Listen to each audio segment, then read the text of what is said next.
നമസ്കാരം. Naveen inspires the transformational coach. നമ്മുടെ ജീവിതത്തിൽ, അത് വ്യക്തിപരമായ ജീവിതത്തിലാണെങ്കിലും പ്രൊഫഷണൽ ലൈഫിലാണെങ്കിലും നമ്മൾ ആഗ്രഹിക്കുന്ന കാര്യങ്ങൾ നേടിയെടുക്കണമെങ്കിൽ, അതല്ലെങ്കിൽ നമ്മൾ ആഗ്രഹിക്കുന്ന അച്ചീവ്മെന്റ്സ് കരസ്ഥമാക്കണമെന്നുണ്ടെങ്കിൽ നമ്മൾ ആർജിക്കേണ്ട ഏറ്റവും പ്രധാനപ്പെട്ട കാര്യം ഒരു സ്ട്രോങ് മൈൻഡ് സെറ്റ് ആണ്. മൈൻഡ് സെറ്റ് എന്ന് പറഞ്ഞാൽ കുറെ കാലഘട്ടമായി, കുറെ നാളുകളായി നമ്മുടെ ചില ചിന്തകള്, നമ്മുടെ ചില വിശ്വാസങ്ങള്, നമ്മൾ ധരിച്ചു വെച്ചിരിക്കുന്ന ചില ധാരണകള്, ഇതെല്ലാം കൂടെ കൂടിച്ചേർന്ന ഒന്നാണ് നമ്മുടെ മൈൻഡ് സെറ്റ് അല്ലെങ്കിൽ മാനസികാവസ്ഥ എന്ന് പറയുന്നത്. നമ്മുടെ മാനസികാവസ്ഥ അത് വീക്കാണോ സ്ട്രോങ് ആണോ എന്ന സെൽഫ് അനാലിസിസ് നമ്മളെ വിജയത്തിലേക്ക് നയിക്കുന്നുള്ളതിൽ യാതൊരു തർക്കവുമില്ല. ഇന്നത്തെ വീഡിയോയിലൂടെ നമ്മൾ സംസാരിക്കാൻ പോകുന്നത് നമ്മുടെ മൈൻഡ് സെറ്റ് വീക്കാണോ അല്ലേ എന്ന് കണ്ടുപിടിക്കാനുള്ള 5 നിർദ്ദേശങ്ങളാണ്. അല്ലെങ്കിൽ നിങ്ങളുടെ മാനസികാവസ്ഥ വീക്കാണെങ്കിൽ ഈ 5 ലക്ഷണങ്ങൾ നിങ്ങൾക്ക് കാണും. ഈ വീഡിയോ മുഴുവനും കാണുക. നിങ്ങൾക്ക് ഈ പറയുന്ന ലക്ഷണങ്ങൾ ഉണ്ടോ എന്ന് സ്വയം പരിശോധിക്കുക. ഉണ്ടെങ്കിൽ അതിനെ അതിജീവിക്കാനുള്ള സ്റ്റെപ്സ് എത്രയും വേഗം തന്നെ എടുക്കുക എന്നുള്ളതാണ് നിങ്ങൾ ആഗ്രഹിക്കുന്ന പേഴ്സണൽ ആൻഡ് പ്രൊഫഷണൽ അച്ചീവ്മെന്റ്സ് കരസ്ഥമാക്കാനുള്ള ഏറ്റവും മികച്ച ഒരു മാർഗം എന്ന് പറയുന്നത്. Number 1, apologising four everything. നമ്മുടെ മൈൻഡ് സെറ്റ് അല്ലെങ്കിൽ മാനസികാവസ്ഥ അത് വീക്ക് ആണെങ്കിൽ നമ്മൾ എല്ലാ കാര്യത്തിനും അപ്പോളജി പറഞ്ഞുകൊണ്ടിരിക്കും. അപ്പോളജി പറയാന്ന് പറഞ്ഞാൽ നമ്മൾ ചെയ്തത് ശരിയാണെങ്കിൽ പോലും നമ്മൾ ക്ഷമ പറയും. നമ്മൾ എന്ത് ചെയ്താലും അത് തെറ്റാണ് എന്നുള്ള ധാരണയിൽ നമ്മൾ മറ്റുള്ള ആളുകൾ പറയുന്നതൊക്കെ കേട്ട് അവരുടെ അടുത്ത് പോയിട്ട് സോറി പറഞ്ഞുകൊണ്ടേയിരിക്കും. എല്ലാ കാര്യത്തിനും അപ്പോളജൈസ് ചെയ്യുന്ന ഒരു സ്വഭാവമായിരിക്കും വീക്ക് മൈൻഡ് സെറ്റ് ഉള്ള ഒരു വ്യക്തിക്കുള്ളത്. താൻ ചെയ്തത് 100% ശരിയാണെന്ന വിശ്വാസം ഉണ്ടെങ്കിലും അദ്ദേഹം എന്ത് ചെയ്യും? ക്ഷമ പറഞ്ഞുകൊണ്ടിരിക്കും. താൻ ചെയ്തത് തെറ്റാണെന്ന് അങ്ങ് അംഗീകരിച്ചു കൊടുക്കും. വൈ? അതിബുദ്ധിമാനായതുകൊണ്ടല്ല അംഗീകരിച്ചു കൊടുക്കണം, മറിച്ച് ഫിയർ ഓഫ് കോൺഫ്ലിക്റ്റ് ആണ്.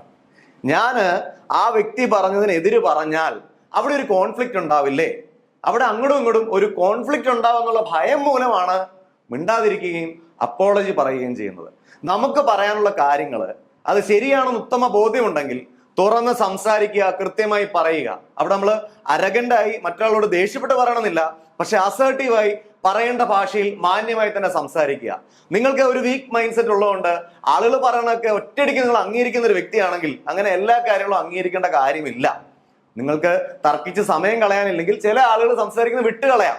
പക്ഷേ കൃത്യമായി പറയേണ്ട ആളുകളോട് അവരുടെ കണ്ണിൽ നോക്കി തന്നെ പറയാനുള്ള അഭിപ്രായം കൃത്യമായി പറയണം. അവിടെ അപ്പോളജൈസ് ചെയ്യേണ്ട ആവശ്യമില്ല നിങ്ങളുടെ ഭാഗത്ത് ന്യായമുണ്ടെങ്കിൽ. ഇത് ശക്തമായ ഒരു തീരുമാനം നമ്മൾ എടുക്കേണ്ടതാണ് നമ്മുടെ മൈൻഡ് സെറ്റിനെ സ്ട്രോങ് ആക്കി മാറ്റാൻ. 2, അവോയ്ഡൻസ് ഓഫ് സോഷ്യൽ സിറ്റുവേഷൻസ്. സാമൂഹികമായിട്ടുള്ള പരിപാടി അല്ലെങ്കിൽ നമ്മുടെ പല തുറകളിലുള്ള സമൂഹങ്ങളിൽ പലതരത്തിലുള്ള പ്രോഗ്രാംസ് നടക്കാറുണ്ട് അല്ലെ. അതൊരു ഒരു കുടുംബ മീറ്റിംഗ് ആയിരിക്കാം, അല്ലെങ്കിൽ ഒരു ബിസിനസ് കോൺക്ലേവ് ആയിരിക്കാം, അതല്ലെങ്കിൽ ഒരു പ്രൊഫഷനുമായി ബന്ധപ്പെട്ട് ആ പ്രൊഫഷണൽസ് എല്ലാവരും ഒത്തുചേരുന്ന ഒരു സോഷ്യൽ സമ്മിറ്റ് ആയിരിക്കാം. ഇങ്ങനെയുള്ള പരിപാടികളൊക്കെ നടക്കുന്ന സമയത്ത് അവിടെ നിന്നും മാറി നിൽക്കും.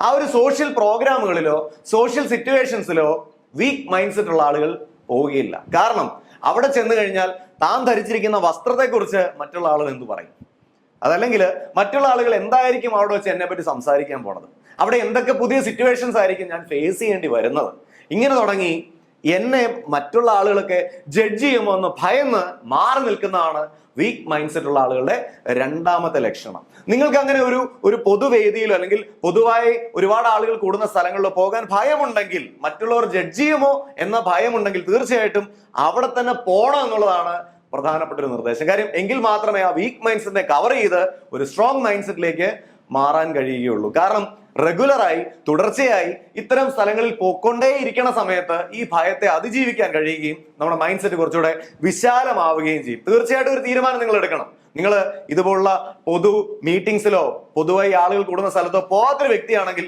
നാളെ തന്നെ നിങ്ങൾ അതിന് പോകാൻ തയ്യാറാണ്. ഇഫ് യു ആർ റെഡി, അങ്ങനെ പോകാൻ തയ്യാറാണെങ്കിൽ ഐ ആം റെഡി എന്ന് അർത്ഥം വരുന്ന രീതിയിൽ IR എന്ന് വീഡിയോയുടെ താഴെ ഒന്ന് കമന്റ് ചെയ്യണം. 3, allowing critics to control U.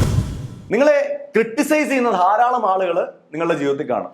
എന്നെ ആണെങ്കിലും നിങ്ങളെ ആണെങ്കിലും ക്രിട്ടിസൈസ് ചെയ്യുന്ന ഇഷ്ടം പോലെ ആളുകൾ നമ്മുടെ സമൂഹത്തിലും നമ്മുടെ കുടുംബത്തിലും സൗഹൃദങ്ങളിലും ഒക്കെ തന്നെയുണ്ട്. ഈ ക്രിട്ടിക്കൽ രീതിയിൽ നമ്മുടെ വേണ്ടപ്പെട്ട ആളുകൾ നമ്മളെ വിമർശിച്ചുകൊണ്ടിരിക്കുന്ന സമയത്ത് ആ വിമർശനങ്ങളൊക്കെ കേട്ട ശേഷം അവർക്ക് അങ്ങോട്ട് സറണ്ടർ ചെയ്യും. പിന്നെ അവരായിരിക്കും നിങ്ങളുടെ ജീവിതം കൺട്രോൾ ചെയ്യുന്നത്. നിങ്ങൾക്ക് നിങ്ങളുടെ മേലുള്ള കൺട്രോൾ നഷ്ടപ്പെട്ട് നിങ്ങളെ ക്രിട്ടിസൈസ് ചെയ്യുന്ന ആളുകൾ അവരെന്ത് പറയണോ അതിനനുസരിച്ച് ജീവിക്കുന്ന ഒരു അവസ്ഥ. വളരെ ഭംഗിയായി നിങ്ങളൊരു കാര്യം ചെയ്യുമ്പോഴും അത് മോശമാണെന്നായിരിക്കും ഈ ആളുകൾ നിങ്ങളോട് ക്രിട്ടിസൈസ് ചെയ്ത് പറയുന്നത്. അത് നിങ്ങൾ വിശ്വസിക്കാൻ തുടങ്ങിയാൽ പിന്നെ നിങ്ങൾക്ക് പലതും ചെയ്യാൻ കഴിയില്ല. നിങ്ങൾ വീക്ക് മൈൻഡ് സെറ്റ് ആവുമ്പോഴാണ്, നിങ്ങളുടെ മൈൻഡ് സെറ്റ് വീക്കായി മാറുമ്പോഴാണ് ഇങ്ങനെയുള്ള ആളുകളുടെ ഇൻഫ്ലുവൻസ് നിങ്ങളിൽ അധികമായി വരുന്നത്.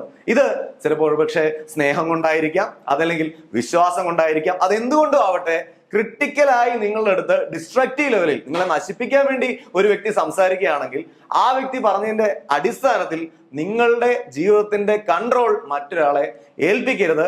അത് ഏൽപ്പിക്കുന്നത് നിങ്ങളുടെ വെർത്തിന്, നിങ്ങളുടെ വാല്യൂവിനെ വില കുറച്ച് കാണുന്നതിന് തുല്യമാണ്.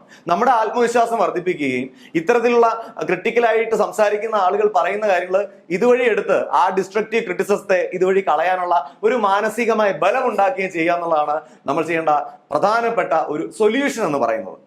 4, കോൺസ്റ്റന്റ് ഡിഫെൻസീവ്നെസ്. ആരെന്ത് പറഞ്ഞാലും ഡിഫെൻഡ് ചെയ്തുകൊണ്ടിരിക്കുക. അതായത് നമ്മൾ ചെയ്യുന്ന ഒരു പ്രവൃത്തിയിൽ എക്സ്പേർട്ട് ആയിട്ടുള്ള ഒരു വ്യക്തിയായിരിക്കും ചിലപ്പോൾ നമ്മളോട് അഭിപ്രായം പറയുന്നത്. ആ വ്യക്തി പറയുന്ന അഭിപ്രായം നമുക്ക് ഗുണകരവുമായിരിക്കും. പക്ഷേ നമുക്കൊരു വീക്ക് മൈൻഡ് സെറ്റ് ആണ് ഉള്ളതെങ്കിൽ വളരെ മനോഹരമായി നമ്മളെ പ്രൊഫഷനിലും നമ്മൾ ചെയ്തുകൊണ്ടിരുന്ന കാര്യത്തിലും കുറച്ചുകൂടെ ഭംഗിയായി ചെയ്യാൻ കഴിയുന്ന ആ ഫീഡ്ബാക്കിനെ പോലും ഡിഫെൻഡ് ചെയ്ത് കളയും.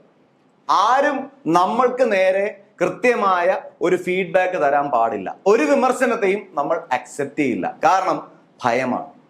താൻ ചെയ്യുന്ന പ്രവർത്തനം തെറ്റാണ് എന്ന് മറ്റൊരാൾ ചൂണ്ടിക്കാണിച്ചാൽ അത് അംഗീകരിക്കാനുള്ള ഭയമാണ് വീക്ക് മൈൻഡ് സെറ്റ് ഉള്ള ആളുകൾക്കുള്ള അടുത്തൊരു ലക്ഷണം എന്ന് പറയുന്നത്.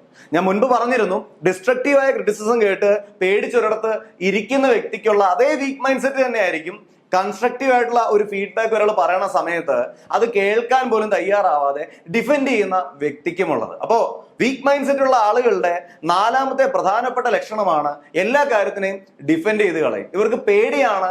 ഇവർക്ക് നേരെ വരുന്ന ഓരോ ഫീഡ്ബാക്കിനെയും അറ്റാക്കായി മാത്രം കാണാനേ ഇവർക്ക് കഴിവുള്ളൂ. 5, ഒബ്സസിങ് ഓവർ പ്രോബ്ലംസ്. പ്രശ്നങ്ങൾ നിങ്ങളുടെ ജീവിതത്തിലാണെങ്കിലും എൻ്റെ ജീവിതത്തിലാണെങ്കിലും എല്ലാവരുടെയും ജീവിതത്തിൽ ഉണ്ടായിക്കൊണ്ടേ ഇരിക്കുന്ന ഒരു ഫാക്ടറാണ്. പ്രശ്നങ്ങൾ ഉണ്ടാകുന്ന സമയത്ത് പ്രശ്നത്തെ തന്നെയാണ് വീണ്ടും വീണ്ടും വീണ്ടും വീണ്ടും ഫോക്കസ് ചെയ്യുന്നതെങ്കിൽ ആ പ്രശ്നത്തിനുള്ള വളമാണ് നമ്മൾ ഇട്ട് കൊടുക്കുന്നത്.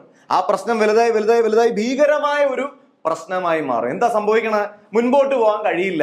ആ പ്രശ്നത്തിൽ സ്റ്റക്കായി അവിടെ നിൽക്കും. ഒബ്സസ് ചെയ്യും. നമുക്ക് മുൻപോട്ടുള്ള ചലനം തന്നെ ഇല്ലാണ്ടായി മാറും. കൃത്യമായി നമ്മുടെ ലക്ഷ്യങ്ങളോ സ്വപ്നങ്ങളോ ഇതൊന്നും നേടിയെടുക്കാൻ മുൻപോട്ട് നമുക്ക് പോകാൻ പറ്റില്ല. കാര്യം എപ്പോഴും ചിന്തിച്ചുകൊണ്ടിരിക്കുക, പ്രശ്നങ്ങളെ കുറിച്ച് മാത്രം ചിന്തിക്കുകയാണ്. ആ വ്യക്തിക്ക് എങ്ങനെയാണ് പവർഫുള്ളായി മുൻപോട്ട് പോകാൻ കഴിയണത്? അതേസമയം പവർഫുൾ ആയ ഒരു മൈൻഡ് സെറ്റ് ഉള്ള വ്യക്തിയെ സംബന്ധിച്ച് പ്രശ്നങ്ങൾ വരുമ്പോൾ അതിന്റെ സൊല്യൂഷൻ എന്താണ്, പരിഹാരം എന്താണ്, ഇതായിരിക്കും ചിന്തിക്കണത്. അല്ലാതെ ആ പ്രശ്നങ്ങളെ തന്നെ വീണ്ടും വീണ്ടും ചിന്തിച്ചിരുന്ന് തന്റെ സമയവും തന്റെ എനർജിയും ഒക്കെ നശിപ്പിക്കുന്നതിന് പകരമായി ആ വ്യക്തി സൊല്യൂഷൻ ഓറിയന്റ് ചെയ്ത് ചിന്തിക്കും. നിങ്ങൾക്ക് വീക്ക് മൈൻഡ് സെറ്റ് ആണ് ഉള്ളതെങ്കിൽ ഒരു പ്രശ്നം ഉണ്ടായിക്കഴിഞ്ഞാൽ പ്രശ്നത്തിന്റെ പുറകെ മാത്രമായിരിക്കും നിങ്ങളുടെ ചിന്തകൾ പോകുന്നത്. അത് അവസാനിപ്പിച്ച് പരിഹാരം എന്ന് ചിന്തിക്കുന്ന ആ ഒരു മനോഭാവം ഉണ്ടാക്കുകയാണ് നാം ഓരോരുത്തരും ചെയ്യേണ്ടത്. ഇപ്പൊ പറഞ്ഞ ഈ 5 കാര്യങ്ങളും വീക്ക് മൈൻഡ് സെറ്റ് ഉള്ള വ്യക്തികളുടെ ലക്ഷണങ്ങളാണ്. നമ്മളെ സംബന്ധിച്ചും ജീവിതത്തിന്റെ ചില സാഹചര്യങ്ങളിൽ ഈ ലക്ഷണങ്ങളൊക്കെ വന്നു കാണും. പക്ഷെ സ്ഥിരമായി ഈ ലക്ഷണങ്ങൾ നമുക്കുണ്ടെങ്കിൽ മനസ്സിലാക്കണം, നമുക്കുള്ളതൊരു വീക്ക് മൈൻഡ് സെറ്റ് ആണ്. ഇടയ്ക്ക് ഏതെങ്കിലുമൊക്കെ സാഹചര്യം ഉണ്ടായ സമയത്ത് ഇതിൽ ഏതെങ്കിലും ഒരു ലക്ഷണം ഉണ്ടായെന്ന് കരുതി നിങ്ങൾക്ക് വീക്ക് മൈൻഡ് സെറ്റ് ആവണമെന്നില്ല. അത് ജീവിതത്തിൽ ഒരു സാഹചര്യം മാത്രമായി കണ്ടാൽ മതി. പക്ഷെ സ്ഥിരമായാണ് ഇങ്ങനെയെങ്കിൽ അതിനെ ഓവർകം ചെയ്തേ പറ്റൂ. ഈ പറഞ്ഞ 5 കാര്യങ്ങളെ ഓവർകം ചെയ്യാൻ ശക്തമായ ഒരു തീരുമാനം എടുക്കുകയും ജീവിതത്തിൽ വളരെ മനോഹരമായ ഒരു മൈൻഡ് സെറ്റോടുകൂടി തന്നെ നിങ്ങൾ ആഗ്രഹിക്കുന്ന എല്ലാ വിജയവും നേടിയെടുക്കാനും കഴിയട്ടെ എന്ന് ഹൃദയത്തിന്റെ ഭാഷയിൽ ആശംസിച്ചുകൊണ്ട് നിർത്തുന്നു. Thank you very much for watching this video. Wishing you all the very best. NK signing off.